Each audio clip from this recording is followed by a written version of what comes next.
Hey everybody, it's Lon.TV, and we got a fun keyboard to check out today from 8bitdo. This is their retro mechanical keyboard, and as you can see here, it is sufficiently beige to meet that retro distinction.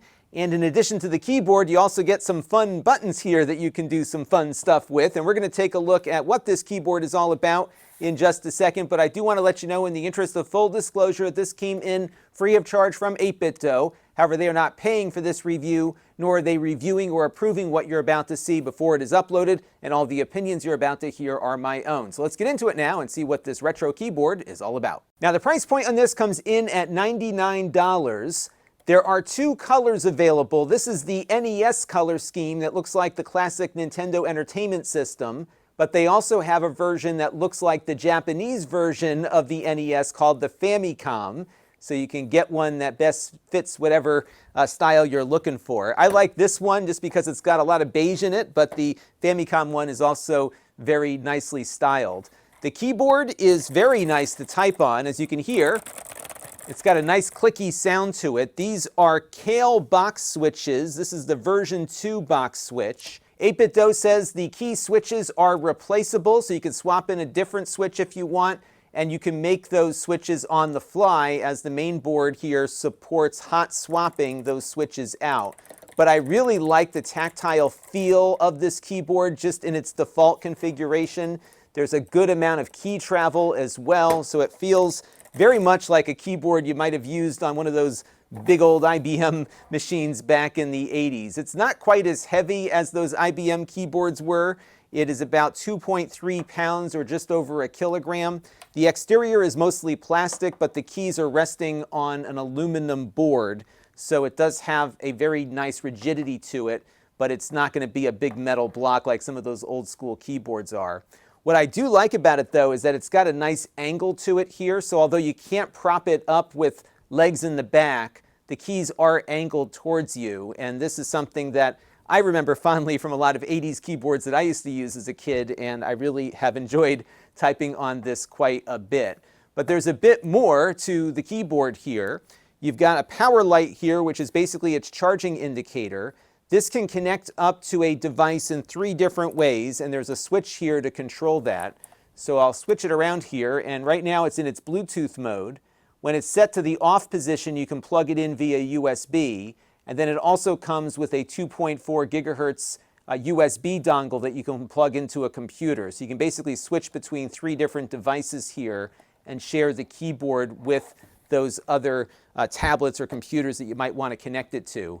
8bitdo is only listing compatibility with this for Windows and Android. However, I tested this on a bunch of other devices and it worked with all of them. So that includes the Mac, along with some Raspberry Pis and other types of devices that I plugged this into. It is basically a USB keyboard when it's attached, or a Bluetooth keyboard if you have it in that mode. Now, as you saw at the outset, you also get a pair of these really fun buttons that you can plug into the back of the keyboard, and you can map all sorts of different things to them, and I'll show you how to do that in a second.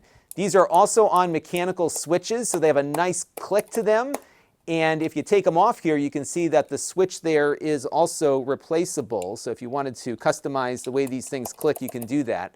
You can also put some stickers on these. They give you a couple of different sticker options in the box, and if you wanted to have a nice satisfying way to end a conference call, you could map your end call to this and just slap and get out of that call. So it's got a nice therapeutic effect to it as well. Now, this is wired, though. It's not wireless, and it connects to the keyboard. It doesn't work with your computer directly. It has like a headphone jack style connector here on the end of the cable, and you can actually have up to 4 sets of these plugged into the ports here on the back of the keyboard. This reminds me a lot of the Xbox adaptive controller that has a bunch of neat buttons like this that connect in the same way to that device, but I don't know if these buttons are compatible with the Xbox product, although there are a number of third-party products that are. Over here, you've got your USB-C connector. This is how you charge the keyboard, but also if you are connecting it up to a PC directly, you will use that cable port there, and they give you the cable here in the box. It is a USB-C to USB-A.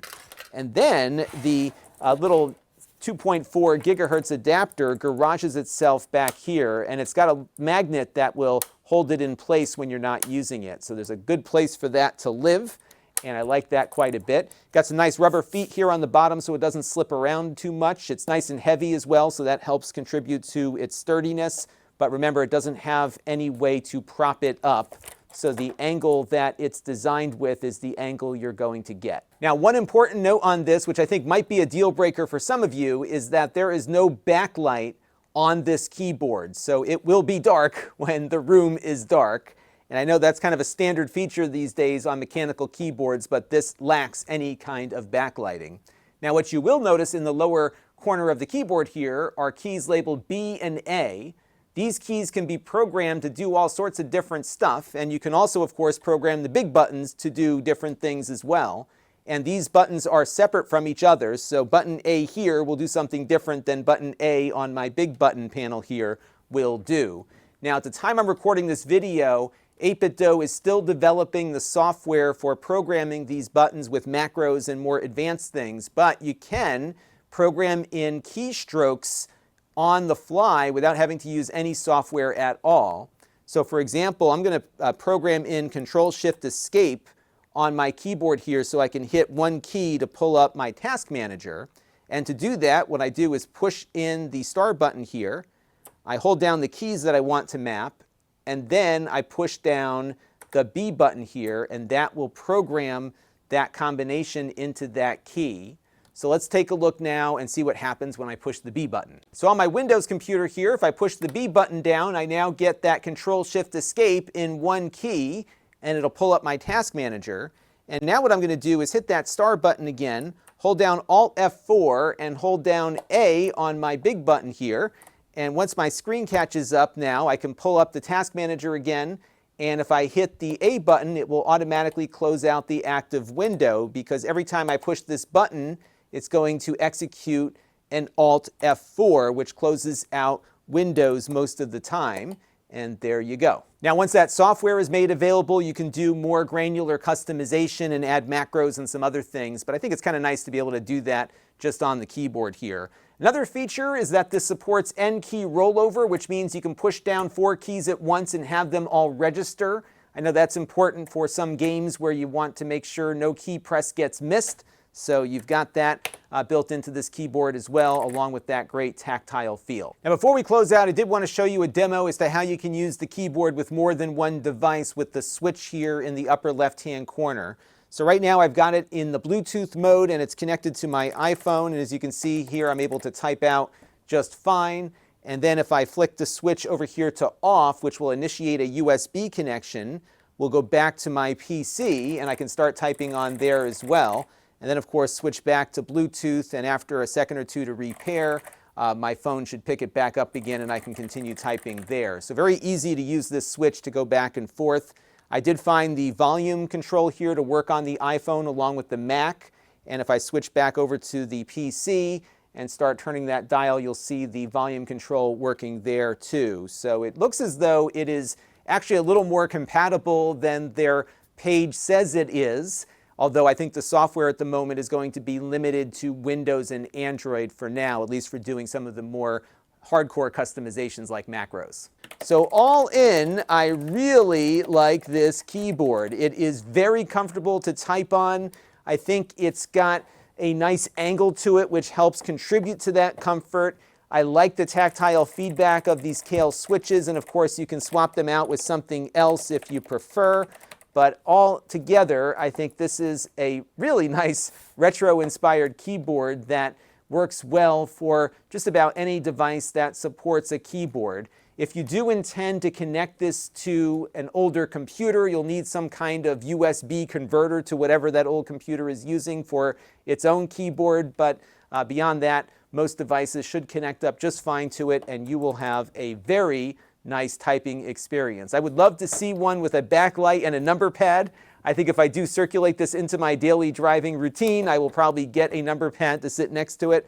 But altogether, I'm really impressed with this keyboard from 8bitdo, and I believe this is actually the first keyboard that they have put together. So we'll have to see what comes up in the next version, but they've started out really nicely with this one. That's going to do it for now. Until next time, this is Lon.TV. Thanks for watching.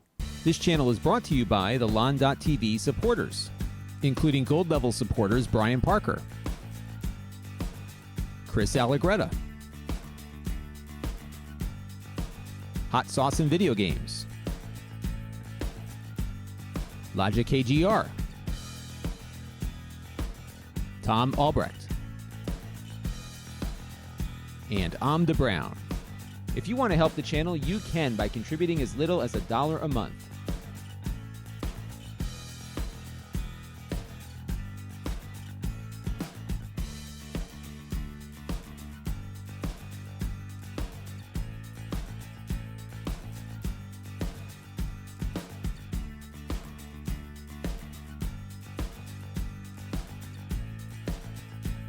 Head over to Lon.TV/support to learn more.